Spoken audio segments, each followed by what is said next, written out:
माघ मकर गत रवि जब होई, तीरथ पतहि आव सब कोई। भक्तजनों, माताओं बहनों, सादर जय श्री कृष्ण। हमारे YouTube चैनल में आप सभी का बहुत बहुत स्वागत है। मैं हूं आपके साथ आचार्य धर्मेंद्र शास्त्री। सबसे पहले आपको और आपके पूरे परिवार को मकर संक्रांति महापर्व की बहुत बहुत शुभकामनाएं और बधाइयां। आज हम आप सभी को बताने जा रहे हैं कि वर्ष 2024 में मकर संक्रांति का महापर्व कब रहेगा तथा संक्रांति का पुण्यकाल पर्व काल कब माना जाएगा। वैसे तो पूरे वर्ष में प्रत्येक महीने में संक्रांति आती है, जब सूर्य देवता एक राशि से दूसरी राशि में प्रवेश करते हैं। उस काल को संक्रमण काल या संक्रांति के नाम से जाना जाता है। जब सूर्य देवता कर्क राशि में प्रवेश करते हैं, तब सूर्य देवता का दक्षिणायन आरंभ हो जाता है और दक्षिणायन को देवताओं की रात्रि कहा गया है। लेकिन जैसे ही सूर्य देवता धनु राशि से निकल करके मकर राशि में प्रवेश करते हैं, तो ऐसे शुभ समय को उत्तरायण काल माना जाता है। और उत्तरायण का जो समय होता है वो देवताओं का दिन माना गया है। तो प्रत्येक नए कार्य का शुभारंभ, शुभ कार्य की शुरुआत उत्तरायण में ही की जाती है। प्रत्येक वर्ष 14 जनवरी को ही मकर संक्रांति का महापर्व मनाया जाता है, लेकिन कभी कभी सूर्य देव की गति परिवर्तित होने के कारण इस महापर्व को 15 जनवरी को भी मनाया जाता है। मकर संक्रांति सबसे बड़ी संक्रांति होती है और मकर संक्रांति का जो पुण्य काल होता है वो ग्रहण की तरह ही माना गया है। तो मकर संक्रांति के पुण्य अवसर पर यदि आप त्रिवेणी में स्नान करते हैं तो आपको महान पुण्य फल की प्राप्ति होगी। त्रिवेणी का अर्थ होता है गंगा, यमुना, सरस्वती, क्योंकि तुलसीदास जी ने भी रामचरितमानस में स्पष्ट शब्दों में लिखा हुआ है कि जब माघ मास में सूर्य देवता मकर राशि में प्रवेश करते हैं तो सारे देवी देवता देवलोक से पृथ्वीलोक पर आकर के गंगा, यमुना, सरस्वती, त्रिवेणी में स्नान करते हैं। तो ऐसे शुभ समय में यदि हम गंगा जी में तीर्थ जल में जाकर के स्नान करेंगे तो हमको महान पुण्य फल की प्राप्ति होगी। साथ ही मकर संक्रांति पर दिया गया दान या किया गया पुण्य या फिर जप तप या कोई भी अनुष्ठान किया जाता है तो उसका अनंत गुना पुण्य फल प्राप्त होता है।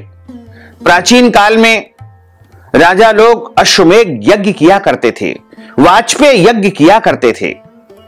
तो यदि आप वाजपेय यज्ञ, अश्वमेध यज्ञ का संपूर्ण पुण्य प्राप्त करना चाहते हैं तो आपको मकर संक्रांति के महापुण्य के अवसर पर तीर्थ जल से प्रातःकालीन वेला में स्नान करना चाहिए तथा इस दिन अधिक से अधिक दान पुण्य करना चाहिए। इस बार सूर्य देवता धनु राशि से निकल करके मकर राशि में 14 एवं 15 जनवरी की रात्रि 2:44 पर प्रवेश करेंगे। तो हमारे धर्म ग्रंथों और पुराणों में लिखा हुआ है कि जब सूर्य देवता मकर राशि में प्रवेश करते हैं, यदि रात्रि काल में उनका संक्रमण हो रहा है यानी राशि परिवर्तन हो रहा है, तो ऐसी परिस्थिति में मकर संक्रांति का जो पुण्य काल है, पर्व काल है, वो अगले दिन सुबह सूर्योदय के बाद ही माना जाएगा। इसलिए इस बार मकर संक्रांति का महापर्व पुण्यकाल तथा पर्व काल 15 जनवरी 2024 सोमवार के दिन ही माना जाएगा। 15 जनवरी को सुबह ब्रह्म मुहूर्त से पुण्यकाल आरंभ हो जाएगा, लेकिन विशेष पुण्यकाल जो रहेगा वो 15 जनवरी के सूर्योदय से शुरू होकर के दोपहर 2:44 तक रहेगा। वैसे तो हमारे पुराणों में यह भी बताया गया है कि मकर राशि में जब सूर्य देवता प्रवेश करते हैं उसके अगले दिन जो भी सूर्योदय होता है, यानी जिस तारीख में भी सूर्योदय होता है, उस दिन सुबह सूर्योदय से लेकर के सूर्यास्त तक मकर संक्रांति का पुण्यकाल तथा पर्व काल माना जाता है। तो इस बार मकर संक्रांति का पुण्यकाल पर्व काल 15 जनवरी 2024 को सोमवार के दिन सुबह से लेकर के शाम तक लगातार रहेगा। मकर संक्रांति 15 जनवरी 2024 सोमवार के दिन ही मनाई जाएगी। सूर्य देव का मकर राशि में प्रवेश करना मकर संक्रांति कहलाता है। इसी दिन से सूर्य उत्तरायण हो जाते हैं। शास्त्रों में उत्तरायण की अवधि को देवताओं का दिन तथा दक्षिणायन को देवताओं की रात्रि कहा गया है। इस तरह मकर संक्रांति एक प्रकार से देवताओं का प्रभात काल यानी प्रातः काल माना गया है। मकर संक्रांति के दिन स्नान, दान, जप, तप, श्राद्ध तथा अनुष्ठान आदि का अत्यधिक महत्व होता है। शास्त्रों के अनुसार इस दिन किया गया दान 100 गुना होकर के मनुष्य को अधिक से अधिक पुण्य प्रदान करता है। मकर संक्रांति के दिन सूर्य अपनी कक्षाओं में परिवर्तन करके दक्षिणायन से उत्तरायण होकर के मकर राशि में प्रवेश करते हैं। जिस राशि में सूर्य की कक्षा का परिवर्तन होता है उसे संक्रमण या संक्रांति कहा जाता है। धर्म सिंधु धार्मिक ग्रंथ के अनुसार मकर संक्रांति का पर्व काल संक्रांति होने से 40 घटी तक माना गया है, किंतु रात्रि में स्नान निषेध होने से प्रातः सूर्योदय से सूर्यास्त तक मकर संक्रांति का पुण्यकाल पर्वकाल मानना चाहिए। मकर संक्रांति पर स्नान, दान, तप, जप और पितरों के श्राद्ध का विशेष महत्व माना गया है।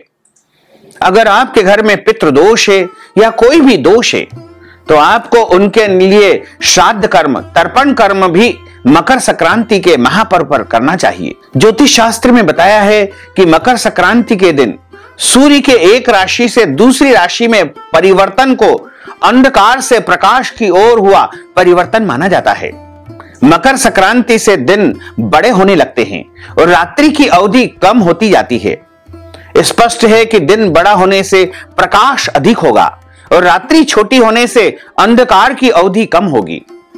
सूर्यदेव ऊर्जा का अजस्त्र स्रोत है और इस व्रत को कहीं पर खिचड़ी पर्व भी कहा जाता है तथा इस दिन खिचड़ी खाने तथा खिचड़ी का दान करने, तिल का दान करने का विशेष महत्व माना गया है। मकर संक्रांति से सूर्य तिल तिल बढ़ते हैं। इसी कारण मकर संक्रांति पर तिल का उपटन करना, काले तिल का दान करना एवं गुड़ और तिल के लड्डू बना करके भगवान को भोग लगा करके ब्राह्मण देवताओं को दान करना और स्वयं भी उसका भोजन करना चाहिए, क्योंकि तिल शनि देव का प्रतीक माना गया है। और सूर्य देवता जब धनु राशि से मकर राशि में प्रवेश करेंगे तो मकर राशि के स्वामी शनिदेव है तथा कुंभ राशि के स्वामी भी शनिदेव है। 2 माह की अवधि लगातार सूर्य देवता जो है शनिदेव के घर में निवास करेंगे। तो सूर्य का प्रतीक गुड़ माना गया है और शनि का प्रतीक तिल माना गया है, इसलिए गुड़ और तिल का जो मिश्रण होता है वह मकर संक्रांति पर सबसे श्रेष्ठ माना गया है। मकर संक्रांति के दिन खिचड़ी का दान करने से मनुष्य के जीवन के जो भी पाप होते हैं, दोष होते हैं, वो नष्ट हो जाते हैं। अलग अलग क्षेत्रों में मकर संक्रांति को अलग अलग नामों से जाना जाता है। मकर संक्रांति का जो वाहन रहेगा यानी संक्रांति इस बार वर्ष 2024 में घोड़े पर सवार होकर के आ रही है और मकर संक्रांति का जो उपवाहन होगा वह सिंह यानी शेर होगा। मकर संक्रांति काले कपड़े पहन करके और कुंचकी धारण किए हुए वृद्धावस्था में हल्दी का लेपन करके सोने की अंगूठी पहन करके खंजर आयुध शस्त्र को धारण किए हुए पत्र पात्र में भोजन करती हुई और दक्षिण दिशा को दृष्टिगत किए हुए पूर्व दिशा की तरफ गमन कर रही है। इस वर्ष की मकर संक्रांति देश में सुख, शांति, समृद्धि देने वाली होगी। अधिक से अधिक धार्मिक कार्य होंगे और सनातन धर्म का जो है प्रचार प्रसार बहुत अधिक इस वर्ष होगा। लेकिन स्वर्ण यानी सोने के भाव में वृद्धि होगी, शेयर मार्केट में तेजी आएगी। इसी के साथ ही देश की, प्रदेश की अर्थव्यवस्था में तेजी आएगी। जो दुष्ट लोग होंगे, आताताई होंगे, उनका विनाश होगा। भारत को विश्व गुरु का पद भी प्राप्त होगा। इसके अलावा कई प्रकार की उन्नति और प्रगति इस मकर संक्रांति से आपको देखने को मिलेगी। सफेद वस्तुएं, चांदी, चावल, दूध, शक्कर आदि के मूल्यों में वृद्धि होगी। हालांकि महंगाई बढ़ेगी, लेकिन कहीं न कहीं प्रजा को भी इसका फायदा होगा। किसानों को थोड़ा नुकसान हो सकता है। राजा के प्रति विरोध की भावना प्रबल रहेगी, लेकिन फिर भी देश में सशक्त राज्य रहेगा और लोग जो है राजा का सम्मान करेंगे। ब्राह्मण वर्ग का सम्मान बढ़ेगा। सन्यासियों को कष्ट होगा। महामारी आ सकती है, लेकिन उसके रोकथाम के लिए भी शासन प्रशासन द्वारा उपाय किए जाएंगे। मकर संक्रांति पर दान का विशेष महत्व है। धर्म शास्त्रों के अनुसार मकर संक्रांति पर खिचड़ी, तिल, गुड़, घृत, वस्त्र, अन्न, स्वर्ण, तांबा, पीतल का दान करना चाहिए। तीर्थ में स्नान करना चाहिए। यदि आप तीर्थ में जाकर के स्नान नहीं कर सकते हैं, तो अपने घर में नहाने के पानी में तीर्थ जल डाल करके उससे स्नान करेंगे तो आपको तीर्थ जल से स्नान करने का पूरा पुण्य प्राप्त होगा। अलग अलग क्षेत्रों में मकर संक्रांति को अलग अलग नामों से पुकारा जाता है। उत्तर प्रदेश में खिचड़ी के नाम से जाना जाता है और महाराष्ट्र में तेल, कपास, नमक, बंगाल में तिल, दक्षिण में पोंगल, आसाम में बुहू और राजस्थान में 14 वस्तुएं मकर संक्रांति पर दान की जाती है। पंजाब एवं जम्मू कश्मीर में लोहड़ी के नाम से मकर संक्रांति को जाना जाता है। सिंधी समाज में लाल लोही के रूप में मकर संक्रांति का पर्व मनाया जाता है। अलग अलग नाम है, अलग अलग व्यवस्थाएं हैं, लेकिन मकर संक्रांति का जो पर्व है वो सभी के लिए लगभग एक है। मकर संक्रांति के दिन गंगा, यमुना, सरस्वती के संगम पर प्रयाग में सभी देवी देवता अपना रूप बदल करके स्नान करने आते हैं और मकर संक्रांति को गंगा जी स्वर्ग से उतर करके राजा भागीरथ के पीछे पीछे चल करके कपिल मुनि के आश्रम में जाकर के सागर में समा गई थी। इसीलिए मकर संक्रांति पर गंगा सागर में बड़ा भव्य मेला लगता है तथा सभी लोग जाकर के वहां स्नान करते हैं। गंगा जी के पावन जल से ही राजा सगर के 60,000 श्रापग्रस्त पुत्रों का उद्धार हुआ था। इसी कारण गंगा सागर तीर्थ विख्यात हुआ। मकर संक्रांति पर सूर्य देवता जब धनु राशि से मकर राशि में प्रवेश करते हैं तो ऐसे शुभ समय में राशियों के ऊपर भी अलग अलग फल देखने को मिलता है। मकर संक्रांति का यदि हम राशि फल देखें तो सबसे पहले मेष राशि की बात करते हैं। मेष राशि वालों को मकर संक्रांति से धन लाभ होगा। रुका हुआ पैसा इनको मिलने लगेगा और यदि ये बेरोजगार है तो इनको रोजगार भी प्राप्त हो सकता है। इसके अलावा कई प्रकार के आश्चर्यजनक और अप्रत्याशित लाभदायक परिणाम इनको प्राप्त हो सकते हैं। अब हम बात करते हैं वृषभ राशि की। वृषभ राशि वालों को मानसिक तनाव, कष्ट या रोग या पीड़ा की संभावना बन सकती है। परिवार में किसी का इलाज करवाने में इनका बहुत अधिक धन खर्च हो सकता है। अब हम बात करते हैं मिथुन राशि की। मिथुन राशि वालों को उच्च पद की प्राप्ति होगी, अच्छा रोजगार मिलेगा, मान मिलेगा, सम्मान मिलेगा, धन मिलेगा। अब हम बात करते हैं कर्क राशि की। कर्क राशि वालों को मकर संक्रांति के कारण तनाव मिल सकता है, शारीरिक कष्ट मिल सकता है, कोई रोग, पीड़ा या कर्ज की स्थिति निर्मित हो सकती है। सिंह राशि वालों को धन लाभ मिलेगा, पद लाभ मिलेगा और इनके द्वारा जो भी काम शुरू किया जाएगा उसमें आगे चलकर के इनको ही फायदा प्राप्त होगा। अब हम बात करते हैं कन्या राशि की। कन्या राशि को अशांति रहेगी, तनाव रहेगा, खर्च की अधिकता रहेगी, परिवार में विवादित स्थिति निर्मित हो सकती है। अब हम बात करते हैं तुला राशि की। तुला राशि वालों को मकर संक्रांति से उन्नति मिलना शुरू हो जाएगी। नया रोजगार, नया व्यापार, नई नौकरी भी इनको प्राप्त हो सकती है। यदि वर्तमान समय में नौकरी में हैं तो इनको पदोन्नति भी मिल सकती है। भूमि, भवन, वाहन या स्थायी संपत्ति भी इनको प्राप्त हो सकती है। अब हम बात करते हैं वृश्चिक राशि की। वृश्चिक राशि वालों को धन आगमन के साथ साथ खुशियां भी प्राप्त होगी। घर परिवार में शुभ कार्य होंगे, मांगलिक कार्य होंगे। अब हम बात करते हैं धनु राशि की। धनु राशि को स्थायी संपत्ति, धन लाभ होगा, यश मिलेगा, मान सम्मान, उच्च पद की प्राप्ति होगी। अब हम बात करते हैं मकर राशि की। मकर राशि वालों का धन अधिक खर्च होगा, इसके अलावा तनाव की स्थिति निर्मित हो सकती है और जो भी काम ये करते हैं वह सोच समझ कर ही इनको करना चाहिए। परिवार में वैचारिक मतभेद उत्पन्न हो सकते हैं, लेकिन घर परिवार में मांगलिक कार्य, शुभ समाचार भी प्राप्त होगा। अब हम बात करते हैं कुंभ राशि की।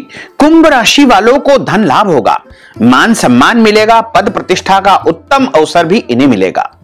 इसके अलावा यदि राजनीतिक क्षेत्र में यह काम करते हैं तो वहां पर इनको उच्च पद मिलने का अच्छा योग बन रहा है। यदि चुनाव लड़ने का विचार कर रहे हैं कुंभ राशि वाले तो इनको विधायक या सांसद बनने का भी योग बनेगा। इसके अलावा समाज में इनकी प्रतिष्ठा बढ़ेगी। जो काम बहुत दिनों से ये कर रहे हैं उसमें भी इनको सफलता प्राप्त होगी। अब हम बात करते हैं मीन राशि की। मीन राशि वालों को मकर संक्रांति के बाद जीवन में अद्भुत परिवर्तन देखने को मिलेगा। प्रतिष्ठा में वृद्धि होगी और इनके द्वारा जो भी काम किया जाएगा उसमें भी इनको आगे चलकर के फायदा होगा। धन लाभ होगा, पारिवारिक सुख समृद्धि और शांति इनको प्राप्त होगी। मकर संक्रांति के अवसर पर राशियों के अनुसार दान पुण्य करने का महत्व हमारे धर्म ग्रंथों तथा पुराणों में बताया हुआ है। मेष राशि वालों को तांबे की वस्तु या तांबे के बर्तन दान करना चाहिए और लाल कलर की वस्तु इनके लिए दान करना बहुत शुभ माना जाएगा। वृषभ राशि वालों को चांदी की बनी वस्तु, सफेद वस्त्र या तिल का दान करना चाहिए। मिथुन राशि वालों को हरी सब्जियां, चादर एवं छाता का दान करना चाहिए तथा कर्क राशि वालों को सफेद कपड़ा, ऊनी वस्त्र, मोती एवं साबूदाना का दान करना चाहिए। सिंह राशि वालों को गुड़, गेहूं, लाल वस्तु या कंबल का दान करना चाहिए। कन्या राशि वालों को खिचड़ी का दान करना चाहिए। मूंग की दाल, वस्त्र या उड़द की दाल का दान इनको करना चाहिए। तुला राशि वालों को 7 प्रकार के अनाज जिसे सप्त धान्य कहा जाता है उनका दान करना चाहिए। सफेद कपड़े का दान इनको करना चाहिए। चावल, शक्कर और घी का दान भी इनको करना चाहिए। वृश्चिक राशि वालों को लाल रंग के कपड़े, तांबे का बर्तन, सोना एवं मसूर की दाल का दान करना चाहिए तथा धनु राशि वालों को पीले कपड़े, पीले फल, पीतल, सोना एवं चने की दाल का दान करना चाहिए। मकर राशि वालों को काले रंग का कंबल, तिल से बनी वस्तु का दान करना चाहिए। कुंभ राशि वालों को घी, तिल, साबुन या अन्य उपयोगी वस्तु का दान करना चाहिए तथा मीन राशि वालों को धार्मिक ग्रंथ, पुराणों का दान करना चाहिए। पीली वस्तुओं का दान करना चाहिए। चने की दाल एवं पीले कपड़े इनको दान करना चाहिए। मकर संक्रांति की जो पौराणिक कथा हमारे धर्म ग्रंथों में बताई गई है उसमें लिखा हुआ है कि मकर राशि का स्वामित्व शनि ग्रह के पास है। मकर संक्रांति से जुड़ी एक पौराणिक कथा के अनुसार इस दिन भगवान सूर्य अपने पुत्र से मिलने उनके घर जाते हैं। यह सर्वविदित है कि सूर्य भगवान शनि देव के पिता है और पिता तथा पुत्र दोनों में शत्रुवत संबंध है। ज्योतिष शास्त्र के अनुसार सूर्य और शनि देव का एक साथ होना उस भाव की शुभता और विशेषताओं में कमी करता है। फिर भी सूर्य का शनि ग्रह की राशि में जाने पर पुत्र को पिता का सम्मान, आदर भाव करने का अवसर प्राप्त होता है और सूर्य देव तथा शनिदेव से संबंधित अशुभ योगों में कमी करने के लिए यह सबसे उपयुक्त दिन माना जाता है। एक अन्य पौराणिक कथा के अनुसार मकर संक्रांति के दिन देवी गंगा जी राजा भागीरथ के साथ सागर में मिली थी। इसी कारण गंगा जी की यात्रा पूर्ण हुई थी। इसके अतिरिक्त इसी दिन भागीरथ जी ने अपने पूर्वजों के मोक्ष के लिए पितरों का श्राद्ध किया था, तर्पण कर्म किया था। इसीलिए इस दिन श्राद्ध तथा तर्पण का कार्य करना चाहिए। भागीरथ जी के पितरों का तर्पण स्वीकार करने के बाद ही गंगा जी सागर में समाहित हो गई थी। इसी महत्व को ध्यान रखते हुए इस दिन गंगा तट पर और गंगा सागर पर तर्पण का कार्य पूर्ण करने का विशेष दिन माना गया है। एक और कथा में यह बताया गया है कि मकर संक्रांति के दिन महाभारत युद्ध में घायल भीष्म पितामह ने सूर्य के उत्तरायण होने के पश्चात अपने प्राणों का परित्याग करके परलोक की यात्रा पर प्रस्थान किया था, यानी अपने प्राण त्यागे थे। वो इंतजार कर रहे थे कि कब सूर्य देवता उत्तरायण होंगे और मैं अपने प्राणों का परित्याग करूंगा। क्योंकि लगातार 56 दिनों तक बाणों की शैया पर भीष्म पितामह विश्राम कर रहे थे। और जैसे ही सूर्यदेव मकर राशि में प्रवेश करते हैं, सूर्य देवता उत्तरायण होते हैं, वैसे ही वे अपने प्राणों का परित्याग कर देते हैं। एक और अन्य कथा के अनुसार मकर संक्रांति के दिन देव और दानवों के मध्य युद्ध में देवताओं ने दानवों का अंत कर दिया था और सदैव के लिए अशुभ शक्तियों का नाश कर दिया था। मकर संक्रांति से जुड़ी हुई एक और कथा है जिसमें बताया है कि ब्रजमंडल में द्वापर युग के समय में जब भगवान श्री हरि विष्णु ने भगवान कृष्ण का अवतार धारण किया था, उस समय माता यशोदा ने भगवान श्री कृष्ण को पुत्र प्राप्ति के लिए इस दिन व्रत किया था। इन पौराणिक कथाओं के अनुसार यह पर्व सूर्य देव की शुभता प्राप्ति के लिए मनाया जाता है और मकर संक्रांति का व्रत भी रखा जाता है। इस व्रत में एक समय भोजन किया जाता है। जो मनुष्य मकर संक्रांति पर तीर्थ जल में स्नान करता है और अपने पितरों के प्रति श्राद्ध करता है, ब्राह्मण देवताओं को दान पुण्य करता है, उनको भोजन करवाता है और स्वयं व्रत रख करके यदि अपने पितरों को समर्पित करते हैं तो निश्चित तौर से उनके जीवन में सुख शांति समृद्धि का आगमन होता है। तो भक्तजनों, माताओं बहनों, यदि आप मकर संक्रांति के निमित्त कोई भी दान पुण्य करना चाहते हैं, अन्नदान, वस्त्रदान, गौदान या ब्राह्मण भोजन करवाना चाहते हैं, तो इस हेतु अपना नाम और गोत्र हमें व्हाट्सएप के माध्यम से भेजें और नगद राशि हमारे गूगल पे, फोन पे, पेटीएम नंबर या अकाउंट नंबर के माध्यम से भेज करके मकर संक्रांति का संपूर्ण पुण्य लाभ प्राप्त कर सकते हैं। साथ ही आप सभी से अनुरोध है कि हमारे इस ज्ञानवर्धक वीडियो को अधिक से अधिक लोगों को शेयर करिएगा, लाइक करिएगा, कमेंट करिएगा और यदि अभी तक आपने सब्सक्राइब नहीं किया है तो अभी और इसी समय सब्सक्राइब कर लीजिए ताकि इसी प्रकार की ज्ञानवर्धक वीडियो सबसे पहले आपको प्राप्त हो सके। आपको और आपके पूरे परिवार को सादर जय श्री कृष्ण, सादर धन्यवाद।